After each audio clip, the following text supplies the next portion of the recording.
All right. Yeah, thanks for agreeing to jump on a call with me. I really wanted to speak to you ever since watching the Untangling the World Knot series, actually. I really enjoyed that one with John. And I also watched the Elusive Eye you did with Okay. John and Chris. Yeah. And man, both of those really, really spoke to me. Like, there were so many times when I had kind of aha moments where something that you said kind of elucidated something that I already thought in some sense or some experience that I'd had, but didn't really have words to describe it. And Yeah, cool. And so, yeah, a lot of it just was really resonating very deeply. So I appreciated the work that you laid out and the participation in the Dialogos. It was great.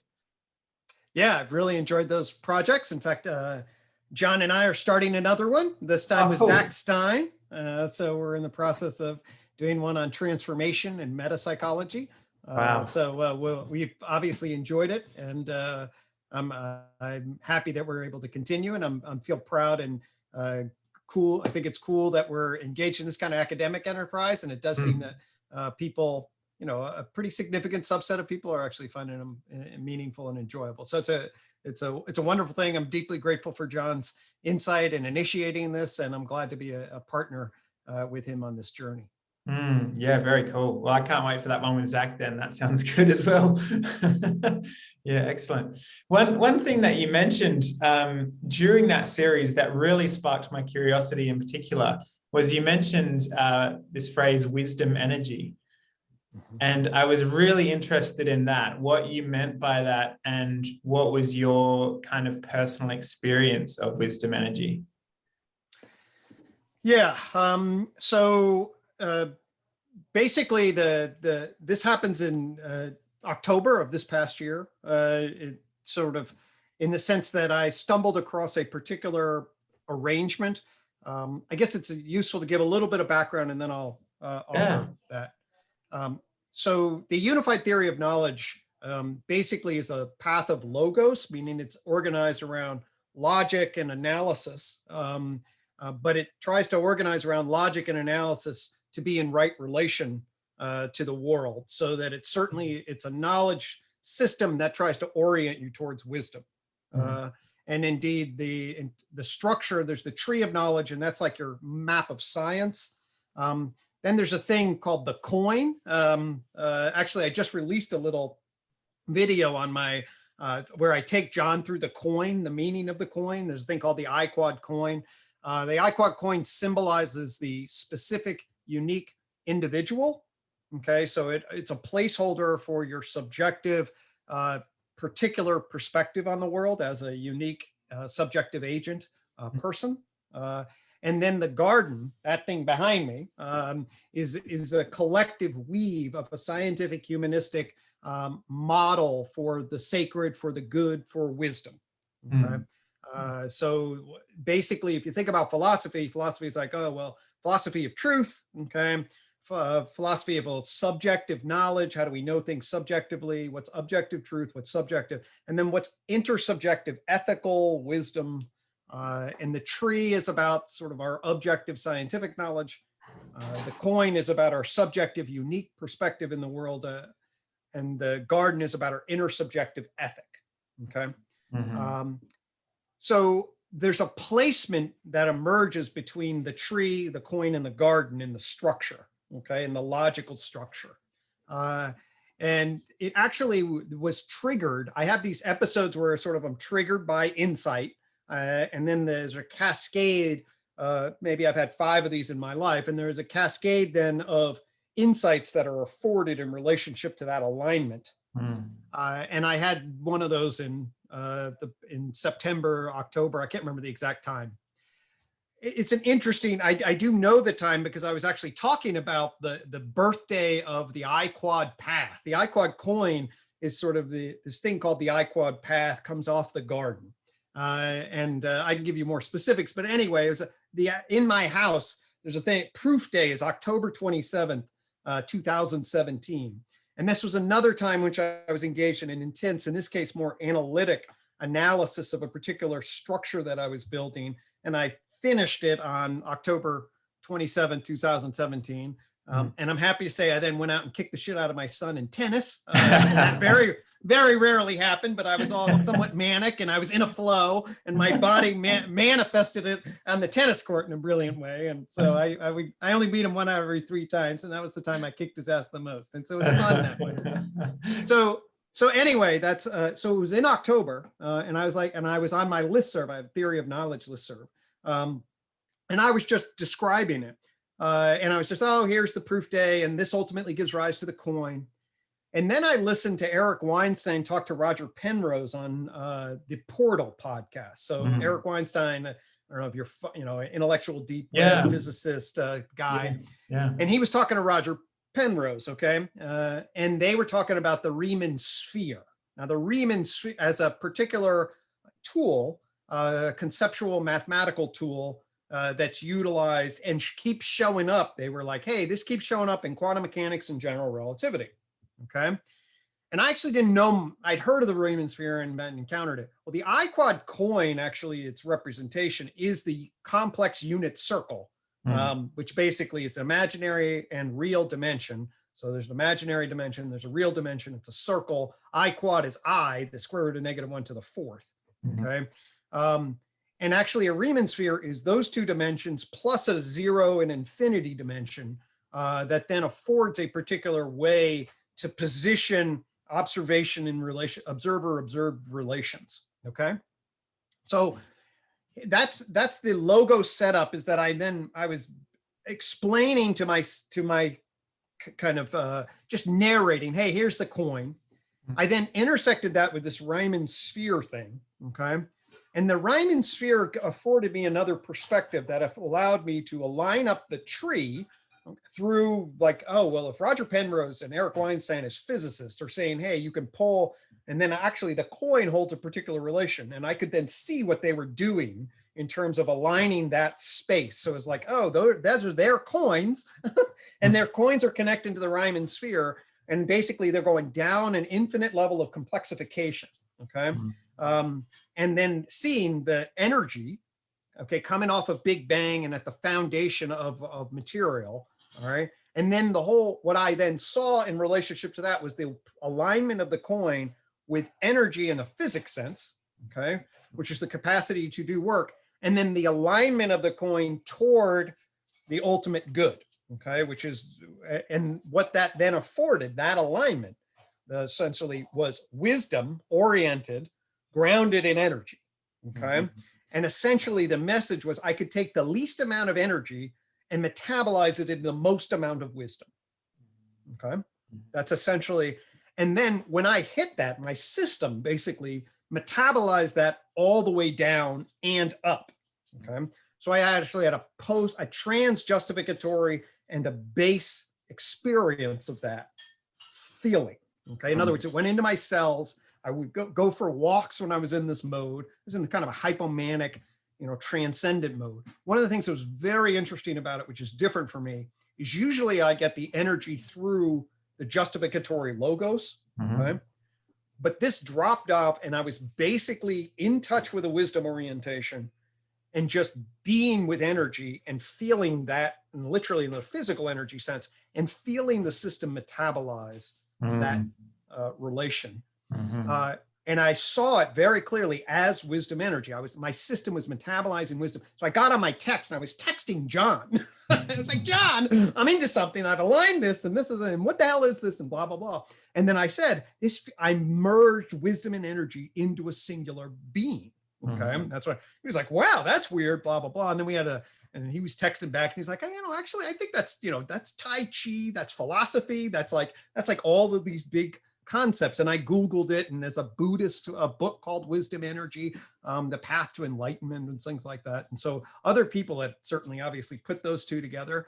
But that was the first time I had specifically put them together, and it had real particular meaning in relationship to essentially the ideal of the garden, which is a wisdom orientation, the nature of the tree, which is basically a physical, naturalist position, but it starts with energy, and then Mm-hmm. it affords you an opportunity to understand how natural science works. And then this placed my subjectivity in right alignment, and then created a system of intersection where I was metabolizing energy and orienting it towards wisdom. Yeah, wow. That's amazing. That's incredible. Yeah. So I'm curious about, because I've heard of similar concepts before. I'm a Buddhist myself. I'm practicing Ah, in a spiritual beautiful. community. And so I've heard of things that align with this concept that you're talking about. Definitely. And Buddhism and Hinduism have a chakra system where, the Yep. third eye represents wisdom, and opening that chakra gets you in touch with wisdom energy, and being able to see things a lot deeper than you would previously see into the essence of things, to know things that you might not necessarily have known previously, and all that kind of stuff. So yeah, there's a lot of what you're talking about that resonates with me, and concepts in Buddhism. I'm interested in the physical felt sense of that energy being present in your body. What was that like for you when you were walking around in this space? What did the body feel like? What was your experience of it? Yeah, right. So if you take a chakra view, it basically and this is it. I'm as a psychologist, I normally go to the heart view. Okay, and although I'm aware, I don't do somatic work into the core of the body. Okay, and that's one of the things that was really cool about this is this expanded layers at about as high and as low as I've ever been in coherent harmony. Right. So it felt like I was telling John, I was like, my cells are having this experience. Okay. So it's like talk about right through the mental into the vital, into the biophysiological cell reaction. All right. So I was like, I'm turning into a beam of energy, John.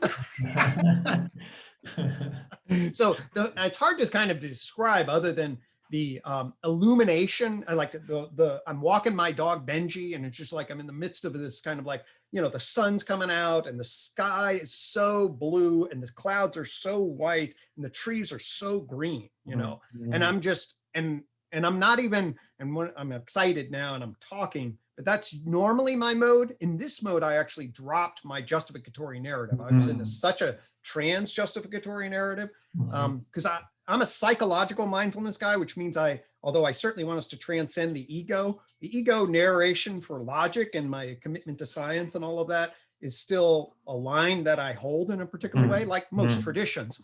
But the Eastern traditions are more oriented towards, the perspectival, participatory knowing. The Tao is not the Tao from that particular perspective, drop off the ego in a particular way. My Western world was less inclined towards that. I had to discover that myself. And this was a great, to bridge it into either a Hindu Atman tradition, I'm one myself, I have now, created that, or myself is just dissipated and now I'm in nirvana. I mean, it was definitely, whichever, I don't have a strong commitment to either one of those versions of reality, but the felt experience of the ego dissipating and the expansion, okay, of my alignment through the head and then down into the body, and the felt, I was almost tingling with bliss. I mean, there was a felt sense of that, and I was like, this is what people are talking about. Yeah.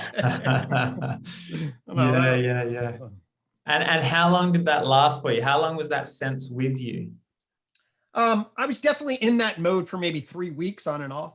Wow. I could tap into it. I mean, I wasn't like clearly, but I would wake up, and what was happening was because I was aligning my logo system was basically, so I'd put in puzzle pieces that then afforded me this line. And then as it was new to my system, I was clarifying it, and my logo system would put it in place, and then boom, I could drop into the beam regularly. And that's what happened for like 3 weeks. And then I metabolized it and moved on to more normal life living. But it was a notable elevation. I've had about 5 of those in my life where I've had like when I did the proof day, I get into a hypomanic phase, and I'm metabolizing, seeing new things, sleeping not as much, completely obsessed with it. The super cool aspect of this was the silence aspect. There were times in which I was definitely dropping into a more transcendent observer perspective, which was yeah. cool for me.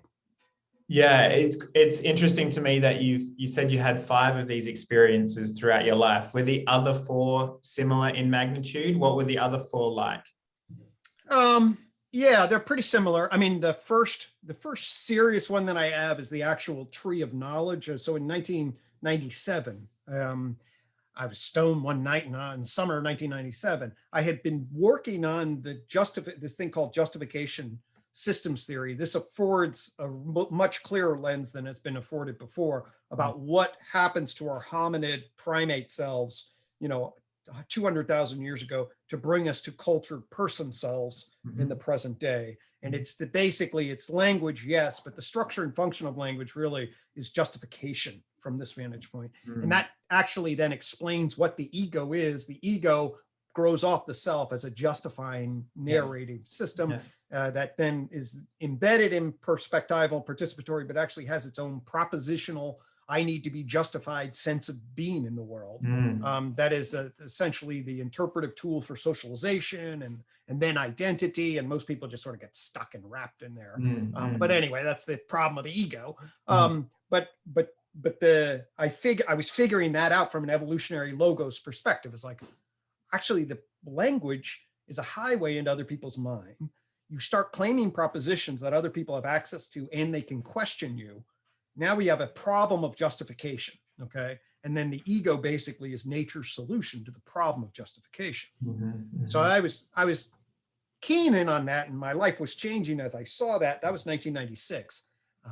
But then I hadn't really thought about the implications, at least this is my recollection. It's a little old now, but what the hell, we confabulate all the time. Here's the story. But what is certainly true is that one day in 1997, because I have the thing and I was transformative, is that I was stoned. I get stoned. I utilize that for creative euphoric kind of things that afford me a lot of new angles and different grips that then my normal, more constrained logical self can sift through and see what's valuable and see what's shit.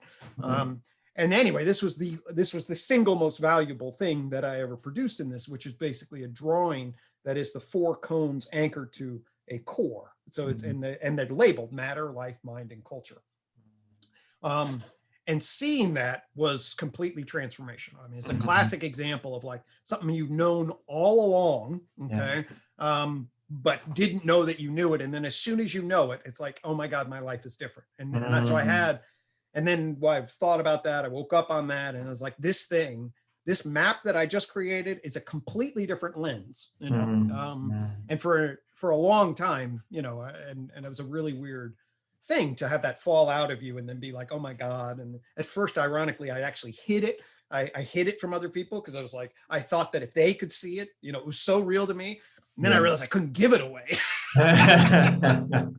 But it was so real to me. It's like I figured out the whole code of the universe, and other people's gonna steal it. I'm a regular academic, and it's like, oh my God. And, then you're like, you try to send it off to Dan Dennett. Well, that's unsurprising. It's like, well, no, it isn't, but that was his reaction. So anyway, that was funny, but that was transformative. The garden, although I don't know that I had quite as a hot transformation in the garden. The garden was a light bulb in 2016. Definitely the carving out of the I-Quad path in October 2017. So the tree, somewhat of the garden, justification, those are all sort of like central insights that got cumulative together in this unified theory of knowledge. And they all actually are, when I fell into them, my largely logo system, except for this wisdom energy piece, is activated. I mean, I'm definitely a knowledge into wisdom guy. I mean, I'm trained as a scientist. I'm like, okay, I'm sense making here. First and foremost, not dropping into a participatory, perspectival, meditative path. It's like figure the fucking shit out logically. That was my path in relationship to getting here, as it were. There's a concept in Zen Buddhism called Satori, and Satori is a glimpse of truth, and a Satori can happen for, a nanosecond, or it can happen for a period of months. And what you're describing has elements of a Satori experience to it, because you were describing the energy from head to toe. You're describing the silence that you experience, the justificatory system falling to the background and that not being so important. And there's some other presence that's with you. And for 3 weeks, you were kind of floating, and pieces were still dropping in, but you were kind of floating on this bliss, this really nice energy that carried you through. And yeah, to me, that speaks of a Satori experience, like something in you, in your vessel, was aligned with truth and wisdom, and you were somatically with that experience for a period of time, and it was palpable to you like that. Yeah, that to me very much speaks to a Satori. Exactly the description. 100%. Very empathetically described. Yes. Indeed. Yeah. And there are different paths in Hinduism and Buddhism. Like, there is the Jnana path, which is the path of knowledge and wisdom, so ascending to truth through that path. There's the Bhakti path, which is the path of devotion to God, or even just the path of heart and love for other human beings. There's the path of sort of karma, which is like transcendence through action. So if I do enough good deeds, I'm going to, ascend that way. There's the path of I forget the word, might be Kriya or something, as a path of energetic transformation. So working on my energy and transforming my energy and being very aware of the energy that I'm carrying. And it sounds to me like out of those 4 paths, your particular path is the knowledge path. 100%. But that you have had experiences that have given you insights across all 4 of them, because that Satori experience kind of drops out. The path becomes irrelevant, and the path kind of dissolves, and everything just opens up and it's available to you. And so it's like, the knowledge has been useful for you to build these systems and these models that explain, deep insights about the world and reality. And that's been your sort of stepping blocks to get to a level of wisdom and see, glimpses into, oh my God, this all, when the jigsaw puzzles fit together, that moment, it's like, there's something really, really real here. Yeah. Yeah, 100%. I can't totally. And I, as a clinician, so I am, my professional path is initially as a healer. I want to be a psychological doctor, and I want to work as a clinician, and I see people psychologically suffering. So my heart is definitely, there's a strong love maternal aspect, although I can be dominant in relationship to the knowledge, because there's also, I like to say, I have a feminine and feminist therapist heart, and then I have a physicist head.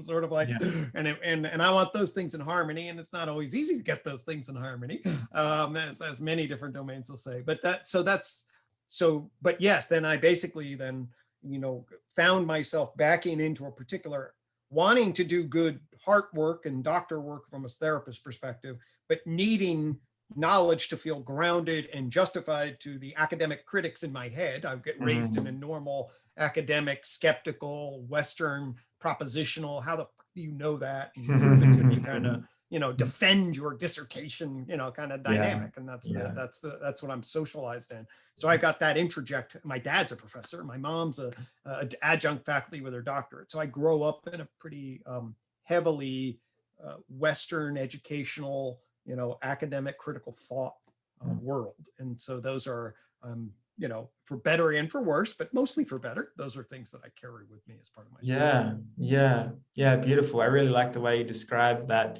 The orientation in the therapy room is like heart-centered, is, there's the feminine aspect, the mother, the nurturer there, and the care for the other that's in the room with you, while having access to this knowledge and trying to integrate the two in a way that really works. Yeah. What is your clinical practice like for you? What is your experience of working with people and helping them with their suffering? Wow, that's a lot. It could go a lot of different directions in relationship to that. You know, in the real, it's very heartfelt. It's very empathetic. It can be very challenging. You know, it's a real relation. You have somebody in front of you Mm, that run for me in the work that I've done runs the entire gamut. You know, mm, of high level professors that are having midlife crises down into homeless individuals who are given blowjobs underneath bridges. You know, mm, so okay, mm, so it's like, you know, I run the gamut, so you enter into a wide variety of different lives that are facing a wide variety of different patterns and mm, problems. And and then the thing that you do is you want to first open a relationship of healing. mm, And so you have to create a particular context whereby you then enter into the space of the injured other who is looking for help, but also, especially in the psychological world, also very defensive and uncertain and, you know, curious, but also, you know, going to be closed and clueless in some ways about what the hell's going on. So you have to create a pretty clear healing relationship. So one of the first principles is, okay, hey, how do I get, you know, the first problem of session one is session two. yeah, Man, you know, for many people, you know, one session, that's it. yeah, And that can be okay, but a lot of times they're testing you out and you fail, you know, yeah. and that didn't happen too often to me. And the reason was largely because I was pretty skilled at creating a particular kind of context where the Mm, person felt understood, they felt validated in a particular, held, empathized with, mm, held with a fundamental level of respect. And then my superpower, I always ask my doc students, you know, you're going to cultivate your superpower. And what I mean by that is, you know, to be a healer, you have to have a particular kind of, well, this is what I bring that can be nourishing and can be helpful in a particular way. My superpower actually is sort of the conceptualized logos. yeah, Okay. yeah. So, and I work with adolescents to adults. I don't really work with kids in large part because you need an ego that can once, that's part of the dynamic is the way that ego is underseeing what it's seeing and narrating what it's narrating and defending what it's defending and making sense out of past, present, future in particular ways. Yeah. And my gift is ability to really empathize very quickly with you know, few cues and to enter into the world, the felt experiential self of the other. Okay, Mm, that's that primate self that goes into the heart, into the body, and sees things in the pictures, perspectival, participatory knowing. And mm, then the egoic narrator and the persona. I mean, these are the persona is what it's showing you. The internal narrator is what it's telling itself, and then the primate is the heart of what it's feeling. Okay? mm, mm, And I am gifted at people coming in and me immediately seeing this is what the world is like for you, you know, mhm, mhm, and this is how you make sense out of it in a way that both resonates and then deepens there. It's like, oh shit, that actually makes sense. mm, mm.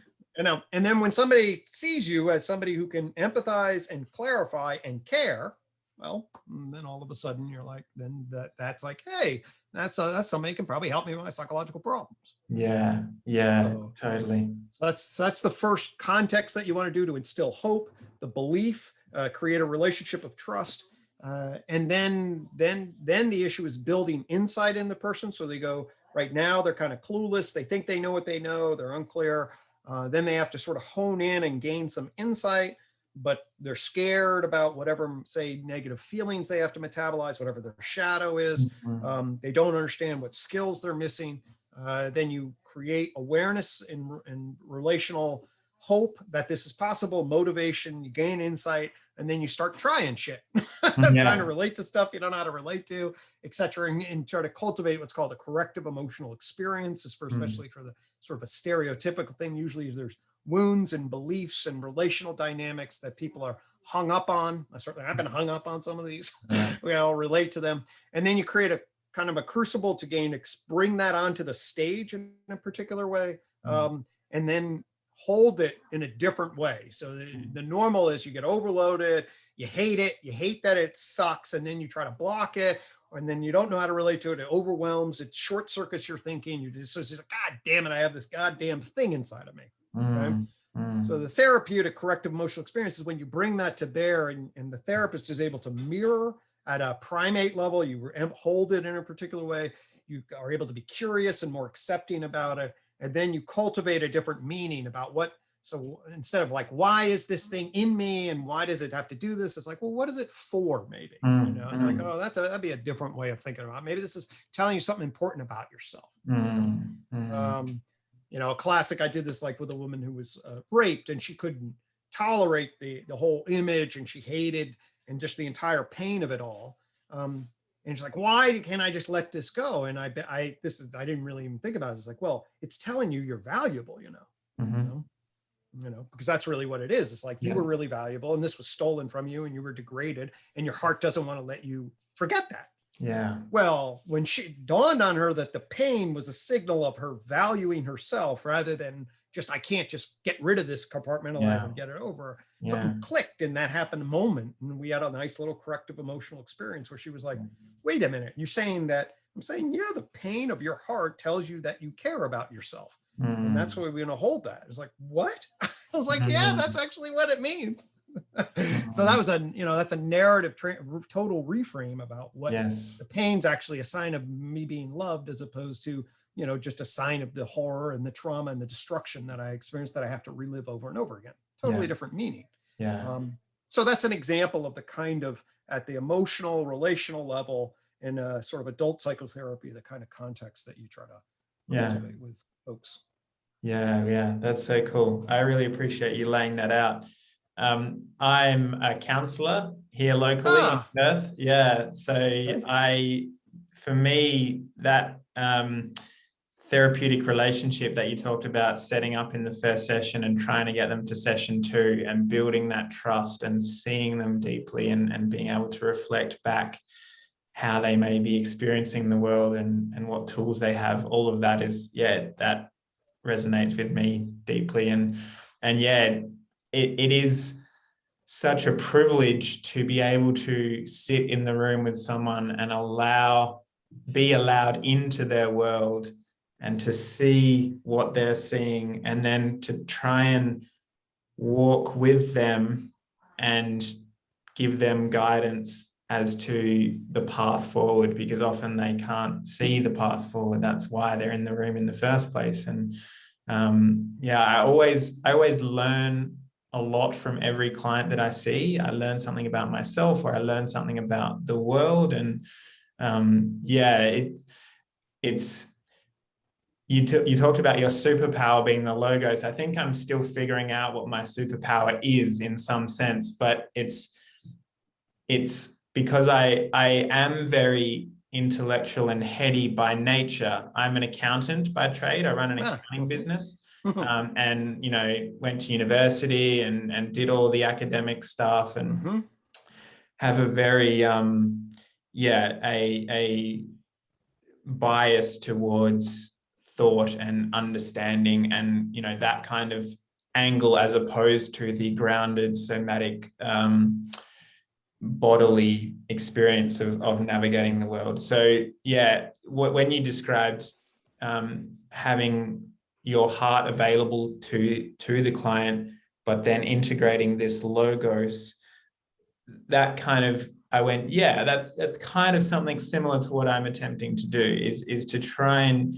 use any knowledge and wisdom that I have, and models and concepts and things that might be useful in the present context, but always while trying to keep that that underlying openness and availability and tenderness as primary number one, to foster that relationship and to create a sense of safety and a container and all that, and then allow them to come to insights and see things differently in their own time, under their own development and unfolding. And well, that's the dance, my friend. There it is. I mean, I have a, my frame, the way I teach therapy. So I'm part of a doctoral program that I teach folks to, how to become psychological doctors. Been doing that since 2003. And I'm an integrative therapist, so I draw from all the traditions in a particular way. But I always say, good therapy starts with Rogers, meaning that, the behaviorists and Freud's a fascinating character, and there's a lot to learn from Freud. But at the psychotherapy counseling level that we do in the modern day, good therapy starts with Rogers. Yeah. And of course, Rogers' fundamental insight is to shift the focus into the heart, basically. And that your task as a therapist is to create a client-centered, person-centered, structural process where you empathize without judgment and cultivate a particular opportunity for the organismic growth process that is in the heart. When it's in the right environment, will find itself to achieve coherence and then actualization at whatever layer of development that it happens to be. So he's absolutely accurate about that. But that, if you really follow that to a principle level, all your goddamn knowledge is actually backdropped. It's like, actually get all that stuff out of there for Rogers. Okay. It's like, well, because you will impute judgment in relationship to the individual, and that in judgment in the way they like you and the way they need to please you in particular ways will then constrain the organismic valuing process. So I deeply honor that. I think Rogers overshot. Okay. So my argument is Rogers overshoots this argument. And there are enormous number of paths that are well articulated where somebody shares knowledge and wisdom to you, and you don't say, God, that really constrained my organismic value process. You're like, holy shit, I didn't see that before. Thanks so much. You know, there is a fine line. And so I actually cultivate what's called directive empathy. And this is the empathy is you hold that first and foremost. But if you are actually in tune, then you actually, especially if you have, this is one of the ways in which you operate, you can then narrate for the person if you're actually in tune. And if you're the right relationship, they'll say, fuck you, that's not right. But if you're in right relation and you have the skill to create the narrative that they wouldn't necessarily have, they don't have background knowledge, all of that, and you are able to bring the narrative of what's actually happening to them with richness and texture that they couldn't, then all of a sudden that's like opens up. It's like, oh my God, you're telling the story of what's going on with me with a richness and texture that actually allowed me to make sense out of shit when before I was confused and I was broken and all of that. And indeed, the little example I gave when I said, hey, that thing is for you, not against you, right? That's a directive empathy. And believe me, that, her organismic valuing process was saying something, but she had internalized narrative, by others or whatever. And so my critique of Rogers is that he's too non-directive in essence. He overly commits. And that really the issue is a directive empathy holds the organismic valuing process in proper relation and understands the ego, and the way it narrates shit and the way it's socialized can get all sorts of fucking confusion. And actually you have to like kind of hold it by the hand, put it to the side, and actually insert new egoic narration that actually affords the system. And when it pops, just like this woman's like, oh my God, then you're like, no, that can work. So anyway, totally. And I agree with you in the way you've laid that out. It's like, I remember studying Rogers in my training, and when you say Rogers overshot that argument, it's like he lays a very, very good foundation for unconditional positive regard. The therapeutic relationship is primary. All of that stuff is great. But then it's like he also makes an argument that is, every human being has this fundamental drive for growth and this fundamental drive to develop and be more and more in line with what is true. And if you just create a container, they will unto themselves find that. And it's like, well, maybe, unless they can't see it, or they've been so heavily wounded that it's too intense and too painful for them without a reframe, or, there's just all of these like things that can happen to a human being that can cause them to lose that drive, that innate drive. And so you can create all the safe containers in the world. They're not going to find their way out unless they have someone that is attuned helping them walk those steps. And so, I agree with you that Rogers is useful, but there needs to be a willingness to I'm trying to find the right word here, to help cultivate insight in a way that will be useful for the person. I think that's a wonderful way of saying it. Yeah, not just completely hands off, like this process will happen by itself. Yeah. Totally.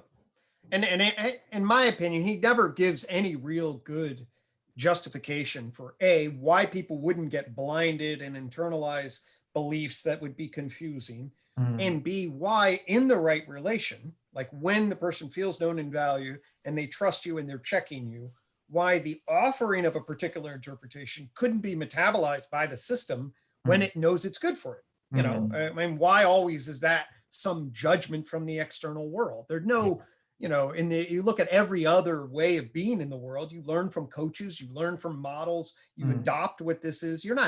That's not imposing its force upon you. You're like, hey, here's an idea I hadn't thought of. I'm going to absorb it, as long as it's, especially if you're held and you're mirrored in a particular way. So to me, a therapeutic context affords that in a particular way. And then you have to, I do want to say though, you know, I have to be very careful because of my logos dominance, okay, in my own persona. I learned this, and I'm always need to be self-reflective in my own thing, is that I will overshoot on the direction if I'm not careful. Right?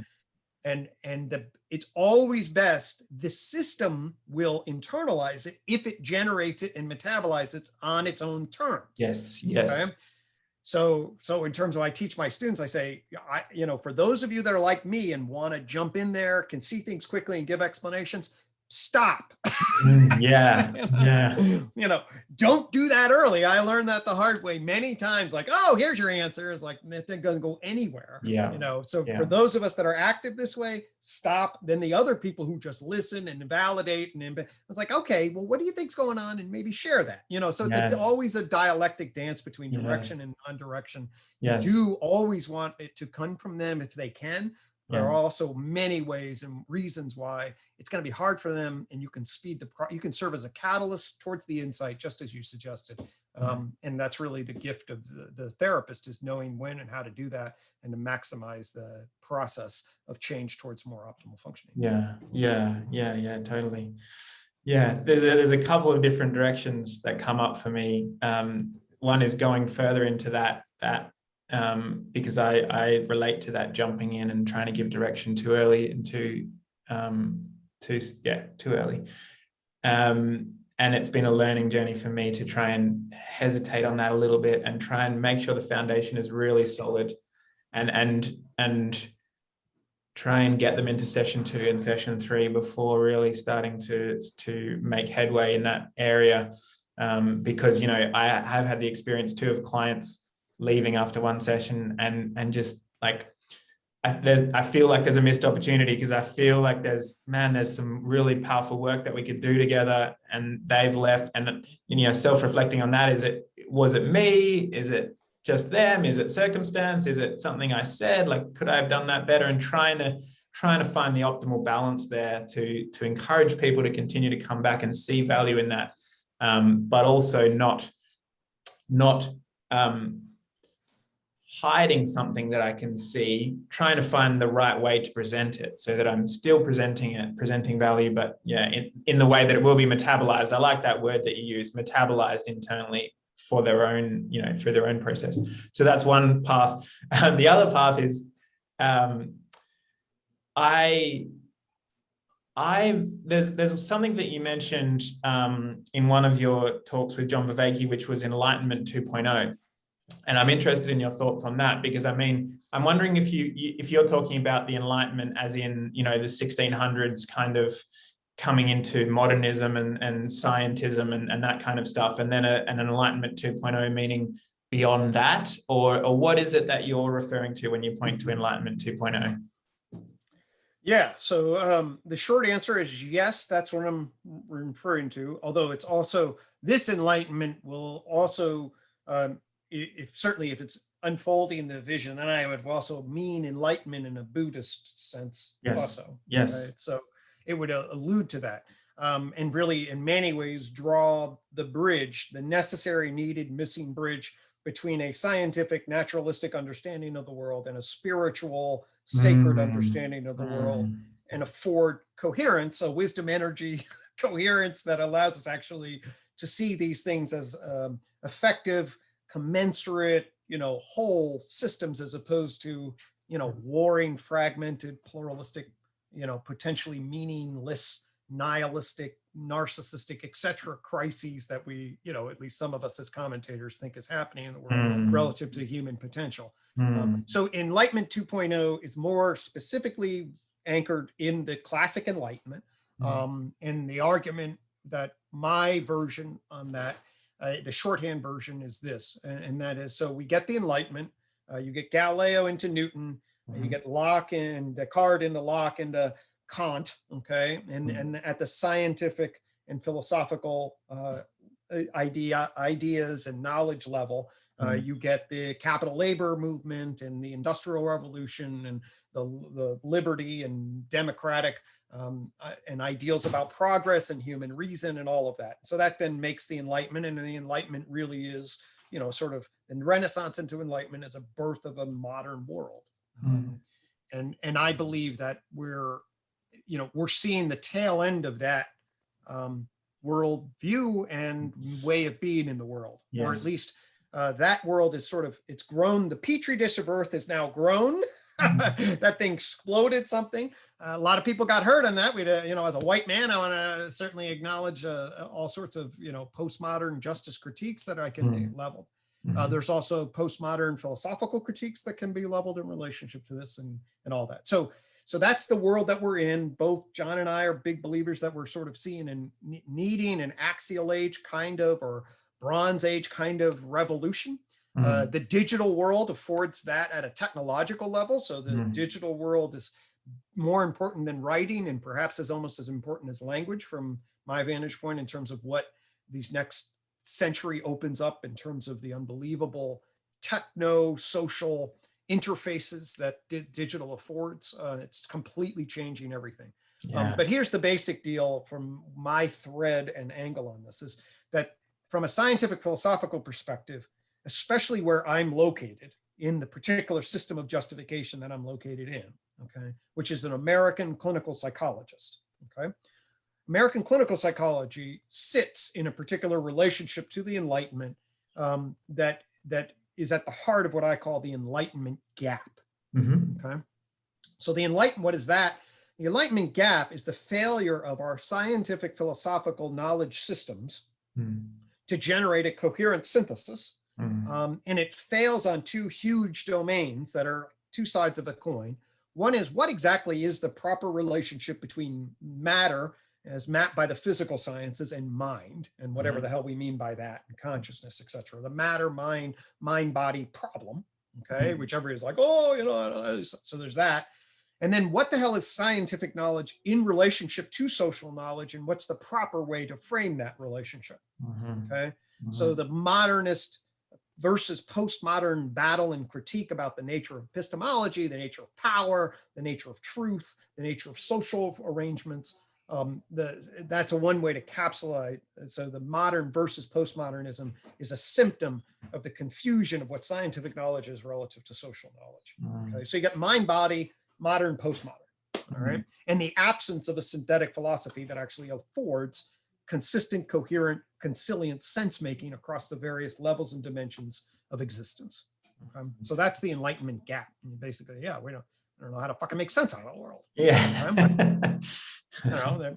I mean, my argument is you don't need a lot of justification for that. You actually just need that affords a frame, and then you look at the world and you go, yeah, that's basically it. Totally. And then there's all these attempts to fill in that gap. Like, I mean, your series with John is like looking at these different angles on consciousness and self. And then, transformation you mentioned with Zach Stein, it's like, how do we transform ourselves to be in right relationship as an agent in an arena? How do we navigate this space? All of that stuff. Right. And I can nail that down very clearly to what the unified theory is about. So if you think about the Enlightenment gap as mind, body, problem, science, society, okay, then I arrived at that because I found myself really at the epicenter of the shadow cast by the gap, which is psychology. And in fact, what I call the problem of psychology, which is what really the logos in me is haunted by a thing called the problem of psychology. Okay? And that is that actually nobody knows what the fuck psychology is. Okay. and that it's now institutionalized that is true. So the history of psychology is a series of modern psychology is the process by which science emerges, and it has physical science as an exemplar. And then it's connecting with technology, and the Enlightenment's exploding. And in the 19th century, people are like, well, shit, we should apply this epistemology to the mind, more or less. Okay. That's essentially what then becomes psychology. Okay. But nobody had a unified field that allowed you to box in what the hell that meant. And so you get all these different people aspectualizing, to use John's term, different features of the mental. Okay. But no coherent system that actually affords you the opportunity to see what everybody means in proper relation. Okay. But as in 1899, there's a German that writes a book on the crisis, and Lev Vygotsky, the famous Russian psychologist, picks this up and identifies it also in 1927. Okay. It's called The Crisis, and all theoretical psychologists know about it, but nobody talks about it. The crisis is that there were many schools of thought that developed, and none beat any of the others to solve the problem. Yeah. Okay. So essentially what happens is that then the system evolves into a weak cognitive functionalism, which nobody really knows what they mean. That's why I love John's work. Actually, now we can richly define what cognitive means, much more utility and sophisticated theories wise. Anyway, but anyway, get a weak cognitive functionalism tied to a scientific epistemology. Okay. And that is exactly what academic, at least in the Western world, academic psychology is the science of behavior and mental process. And you just open up any textbook and they say, hey, you think about shit all the time and it's fun and blah, blah, blah, but you're not scientific about it. Okay. Psychology is the science of behavior and mental process. That's like how you feel on the inside. That's mental stuff. And what you do on the outside, that's behavior. We can measure what you do on the outside. We infer what you do on the inside. And that's behavior and mental process. And the key word in psychology is that word, science. Yeah. Okay? And then it goes on to teach you what science is. And then it goes on to say, okay, well, when you actually ask, what do people mean by behavior and mental process? There's all of this, there's no ontological agreement about what the subject matter is. Okay. And that's because it's all tied up in the mind-body problem and what science can do in relation. In other words, the Enlightenment gap at a philosophical level prevents us from gaining consensual agreement in relationship to what the fuck we're talking about. So we have the hard sciences, that the physical, chemical sciences there, and then biology, that gets hard because everyone can say, yeah, I know what life is, and we can study that scientifically. But when you get to mind, you're in soft, and what they really mean is there's no agreement. There's no foundational agreement about the terms, the concepts, the field of understanding. And so the tree of knowledge is a way to solve the problem of psychology and the Enlightenment gap. So it's like, I figured out actually a way to see the whole that affords me to box in the mental and identify the fields of the mental in coherent relation.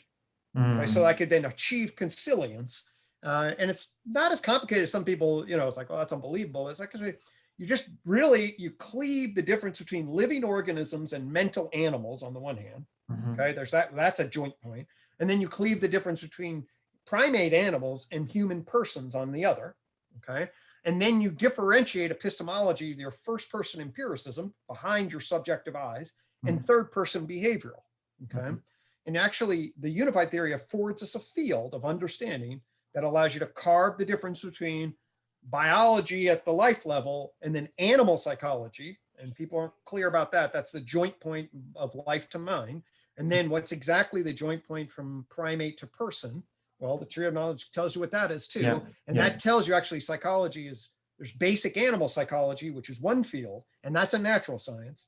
And then there's human psychology, which is a totally different field, and a human science. And that's actually, so the field straddles the animal, mental, cognitive, behavioral world, neuroscience world, and it then blends right into human world. And it doesn't give you, in the cause of behavior and mental process. Okay.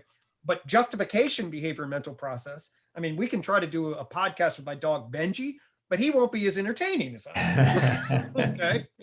He sees, he feels, he interacts. I love the guy, but he's not good in terms of his logos. He's under development at the level of the logos. Right? So that's a whole nother mind on top of the mind at the level of it. And the system, and people get that, but they don't get it. They don't know how to precisely define the structural functional relationships Yes. between that. I figured out a way to do that. And so this is a long-winded answer to what Enlightenment 2.0 from my angle is, but basically there's an enlightenment gap. And what's happening now, like with what John and I are doing and a few other people, is like, actually we can sync up and thread mind and then ultimately social sciences, spirituality onto a natural scientific ontology with coherence. And boom, you do that. Okay. And that's a whole nother awakening that we can now return to our souls and spirits with coherence and bridge the wisdom from the wisdom traditions into a scientific worldview and have alignment there, and rather than this fragmented, chaotic, nihilistic, less than ideal situation we find ourselves in. Yeah, totally. Yeah, wow. Thanks for laying that out. That's a lot there. Like there's so much there. But yeah, no, that's really good. And yeah, that scientism, that kind of scientific worldview split off from what is mind, like the fundamental question of what is mind, how does it relate to matter and body. It births what John has coined the meaning crisis, and this kind of existential angst that's out there, this rising level of anxiety, depression, suicidality, all of that stuff, because it's so fundamentally disconnected from who we are as human beings to just see the world through a modern lens, in that science is truth, material science is truth. I'm in a capitalistic Western democracy where I'm valued based on my ability to churn out economic output, and that's kind of the only hierarchical system that is recognized. And so if I'm not high up on that hierarchy, then I'm innately less valuable than my brother who is at the top of that hierarchy. And that's, you talk about judgment in the therapeutic relationship, that you're going to feel a whole lot of judgment from society through that lens. And so, yeah, how can we reframe that to be more holistic and more inclusive and put science in its right place? Because science is obviously extremely valuable and extremely, like, we've solved so many problems in this world through the scientific method, but it's not the be all and end all. It's like, it's a useful tool in the human experience, and it needs to be in proper context. And I have like intuitions about how this all ties together. And I know, you have your unified tree of knowledge and unified theory of knowledge, and the tree and the coin and the garden and all that stuff. And I think all of that is beautiful. I'm going to try and lay out a little bit of my intuition here. And I'm not a philosopher, so I'm going to make many, logical errors and assumptions are going to be baked in here and stuff like that. But I'm going to try and have a hacked attempt at it. I have the intuition that, and Buddhism and Hinduism will speak to this to some degree. There's an intuition that consciousness, or if not consciousness, awareness is fundamental, and awareness is everywhere and in everything. And you can have this experience directly in deep meditation when you step back from the mind and the mind starts to quieten down, and you are experiencing yourself more and more as this witness, or this fundamental awareness, and less as the mind, less and less as the human. There's kind of there's an identity shift that happens from the thought structures and the ego identity into this ground of awareness.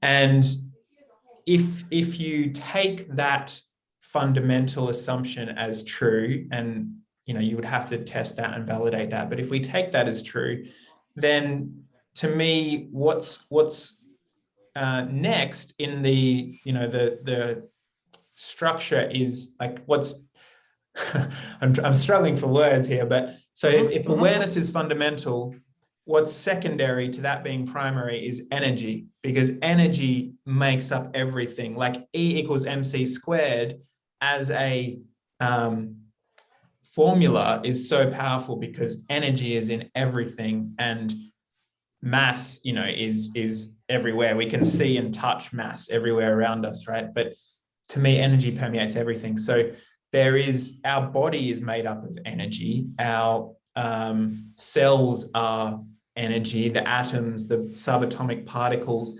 At the center of everything, you know, our best theories in quantum mechanics are string theory, that there's vibrations happening at a fundamental level, and that's energy too. The vibrational frequency, all of that is energy. And so what is also energy is thought. Thought is an energy form that is interpretable by us, and can be seen and witnessed in our mind, and is coherent and speaks to us in a language that we can understand and interpret and justify and all of that kind of stuff. But thought is another energy form. So you've got this awareness, and then energy just manifests into everything, all of reality. So my body is energy, the room I'm sitting in, and my thought is energy. The experiences that you were talking about wisdom energy, to me is just a very, very refined, high level energy. But there's also more dense energy coming down to physical matter being very, very dense energy. And then you can gradate physical energy, like a rock is super dense and air is still physical, but it's more spread out and less dense. And so, you know, in Hindu philosophy, they have what they call the three gunas, which are tamasic energy, being very sleepy, lethargic, lazy, like I don't want to do anything.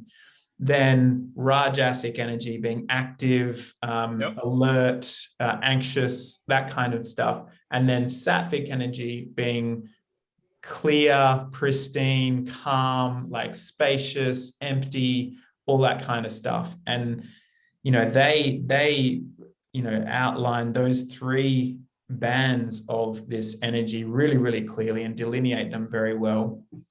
And that I can experience those three types of energy very strongly. Like having had that ground, I know when I'm feeling mostly tamasic. I know when I'm feeling mostly rajasic and active. Like you talk about this hypomania that you'll go into, that's rajasic energy really being active in your system. And then the silence that you experience is that you're moving into that sattvic space, like that clear openness, like, you know, all of that. And part of what I feel as the path of spiritual development is in a sense, kind of purifying that energy within this individual mind-body system, is like having less of that rajasic energy moving into, less of the tamasic moving into the rajasic. And then eventually I feel like there's kind of a point, and I haven't got to this point in my life yet, but, you know, when you look at enlightened beings and, you know, I have an enlightened teacher in my community here.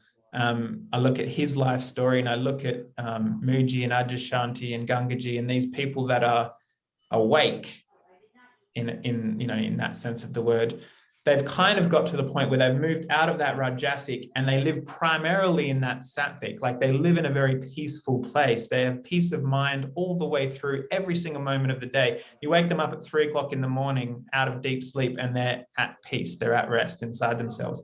And it's almost like they've gone through and activated and lived through sadhanas in their life. And sadhanas is teaching. There's another word that I'm looking, vasana. Vasana is the word that kind of holds people into the ego makeup. And that's what they will talk about as being the reason that you reincarnate into the next life and carry karma with you and things like this. You need to complete your vasanas. So that might be starting a business and growing a successful business. It might be launching an academic theory like you have. It might be doing different things in the world. And once that's kind of like you've reached the end of that vasana, you've completed that goal, let's say, that drops away. And once you've completed kind of all your vasanas, there's like this transcendence that can happen, and you don't really have anything left to do here other than be present and love. And that's, you know, very pure kind of sattvic. And so that's how I've been thinking about this interconnected consciousness and how it could explain the mind-body split and how it all comes together at a fundamental awareness level. And yeah, there are still gaps in there, and there are still logical, there's leaps and there's assumptions built in and all that kind of stuff. But to me, that makes sense to my mind, and that kind of framing helps me navigate how I should be living a good life, Totally. And so that's a wonderful spiritual framing. I think it's very close to the coherent naturalistic ontology that my frame affords, or that I've kind of stumbled into. So at the base of the tree of knowledge is a field of energy information. Yeah. So energy information is the quantum field level, like that goes underneath the macroscopic into the subatomic, from quantum mechanics into quantum field theory. And then you go follow general relativity and the shape of the universe back into the energy information singularity at Big Bang. And there's a energy information implicate order underneath the macroscopic, classic 3D, 1 dimension of time, 3 dimensions of space, mass matter world that we live in. And so underneath it all is an energy information implicate order field that doesn't behave in the classic Newtonian way. Yes.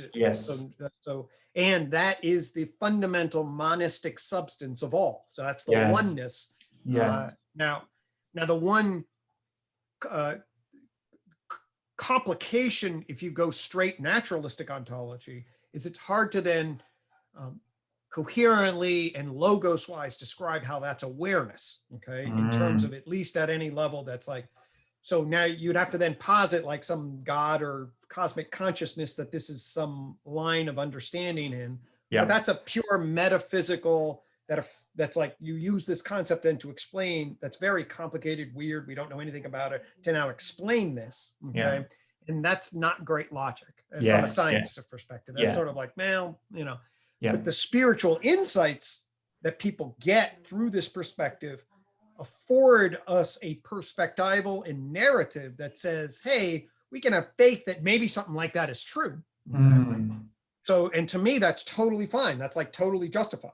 So what we want to know is, we want to say, from a scientific perspective, the universe does drop into an energy information field, which actually is a lot more mental than the classic mechanical world, okay, the mechanics. So actually our ultimate ontology is in some ways much more akin to a non-space, a non-local energy information field thing, which is sort of like, that's not my mind, versus these concrete bumping into each other billiard balls, where the foundation is much more mental. If you go with that.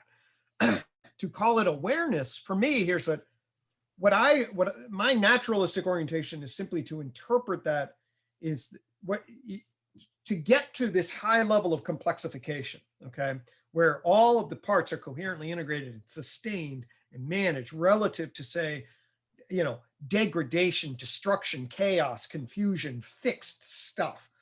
There's a negentropic path that cuts a line between chaos and order on a complex adaptive system, okay? And there are complicated but clear patterns that are associated with that. And especially patterns in the living world, into the animal world, into the human world, that would be associated with good, truth, and beauty, okay? That down at the cellular level, to the heart body level, and into the person moral level. And so what I experience is that I experience my cells, not so much my atoms, but maybe, but my cells, okay? My cells have some perception, apprehension, biocognition that happens at the cellular level, definitely.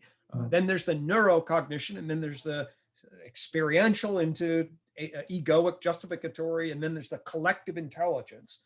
So for me, what the awareness is, it's a cultivation of all of that into a coherent, integrated harmony, okay?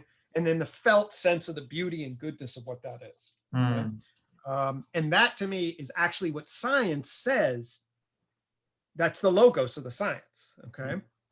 And to me, the issue is actually science tells us this a lot more clearly than like you were talking about, science, and then we get instrumental, like we're paid, and then we get.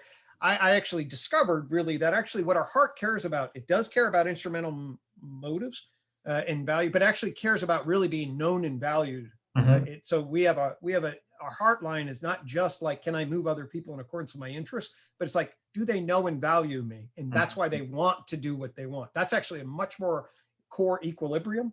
Mhm. So science, like behaviorism in terms of, oh, classic reward, and we'll move people up and we'll give them money and we'll, create behavior so people will do that shit, but Yeah. they'll do it with an empty soul, and part of them will resent it.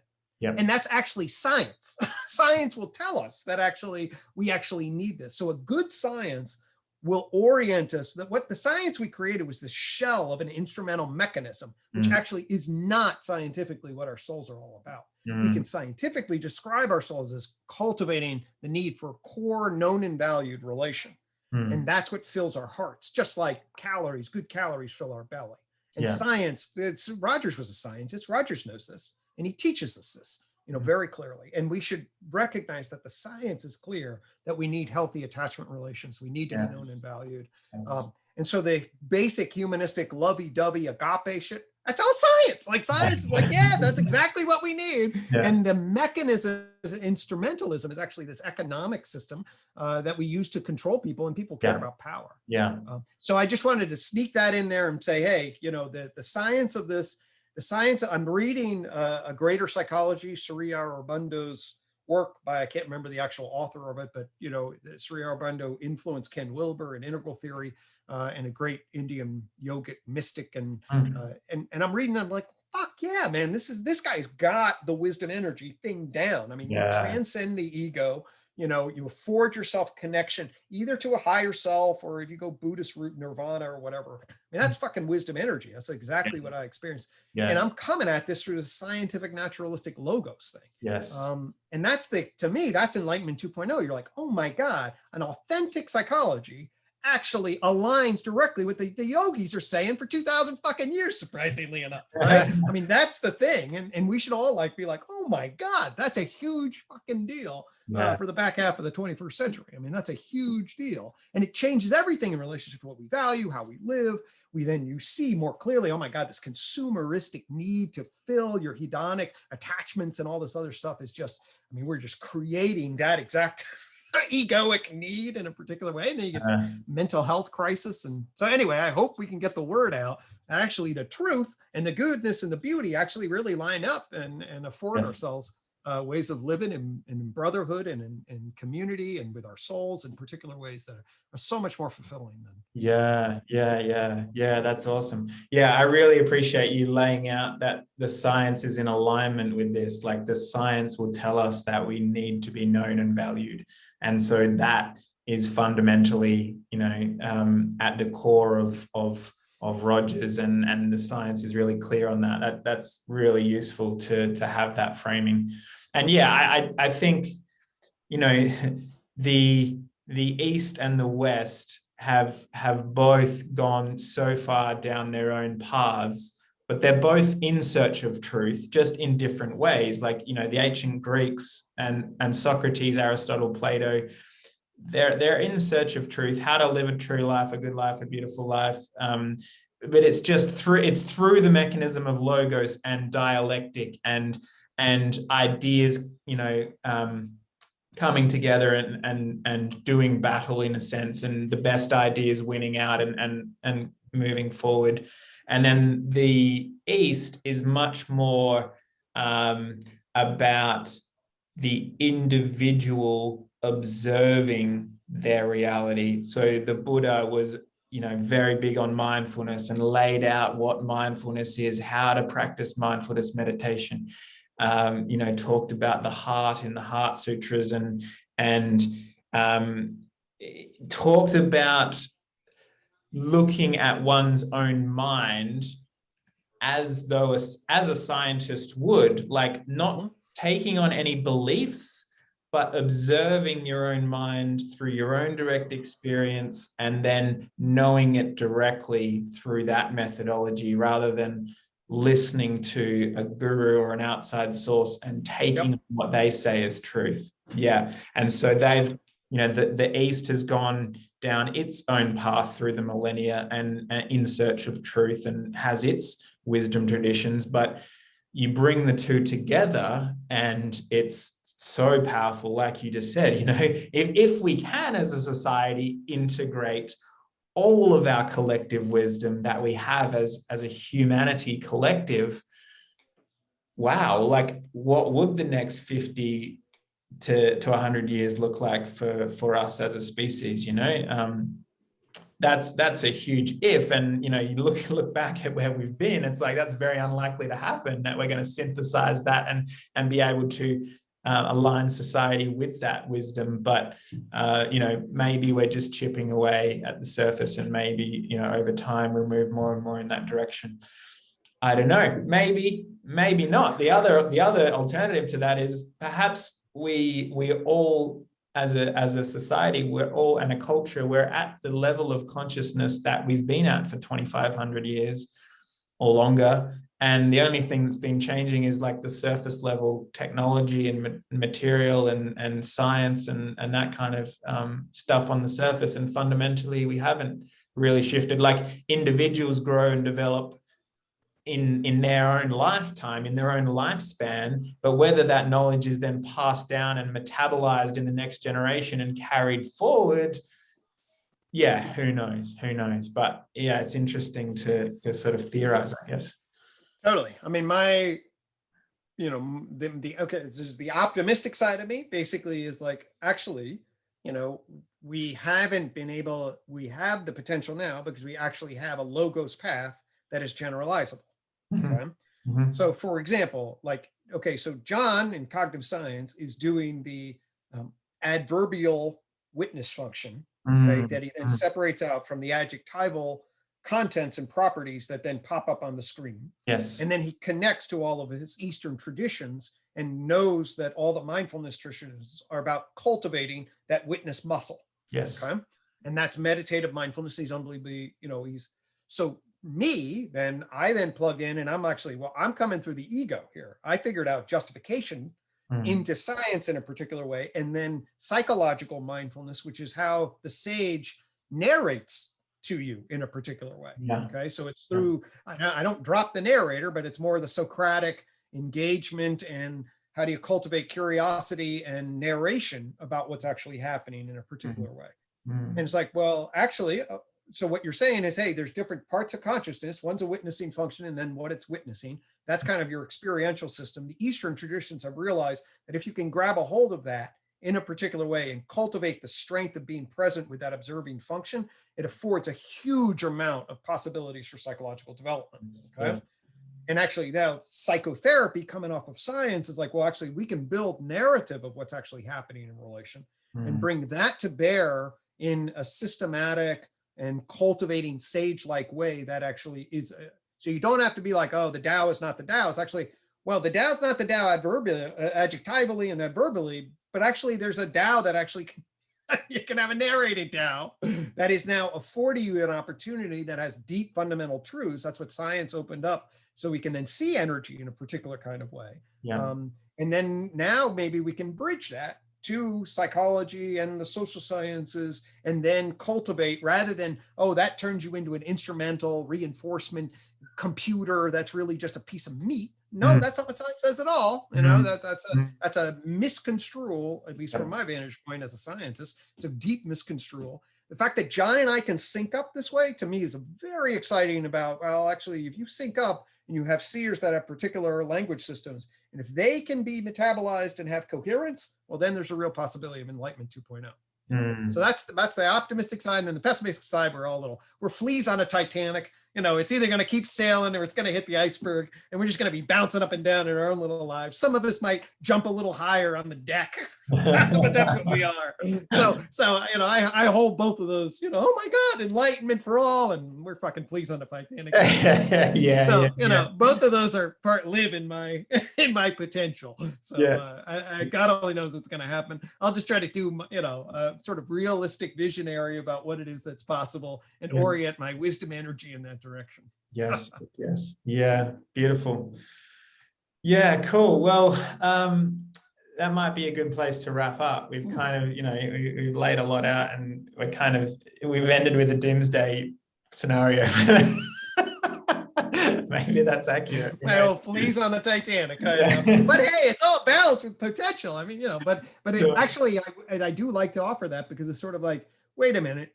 A, at an individual level, you'll tend your garden better if you lean in this direction. And B, I really think an argument could be made that there's a potential. And if we do, what has changed the world? So small ideas with people believing in them and starting to commit to them. And so, let's all get together a bunch of fleas and maybe we'll turn this thing into a cruise ship. Yeah. Yeah, absolutely.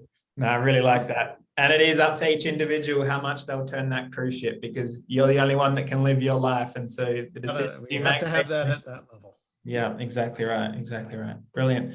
Wow, Greg, thank you so much for this conversation. It's been brilliant and beautiful, and I've loved participating in it with you. So thank you. Oh, well, I appreciate the invitation. I always love talking with kindred spirits, and there are folks out there, and I think something's brewing here. So I felt very alive in the conversation, and I appreciate the invitation and the opportunity to get to know you better and share in this. Awesome. Awesome. We should do this again sometime. I'd be happy to. In fact, maybe I'll have you on my You Talking with Gregg podcast. I would love to. Yeah, excellent. All right, we're good. We can we'll do a little back and forth then. Yeah, brilliant. You've got my email, so just hit me up. All right, Perfect. thank you so much, Greg. Take care, my friend. All right, take care. Yep. Bye-bye. Bye.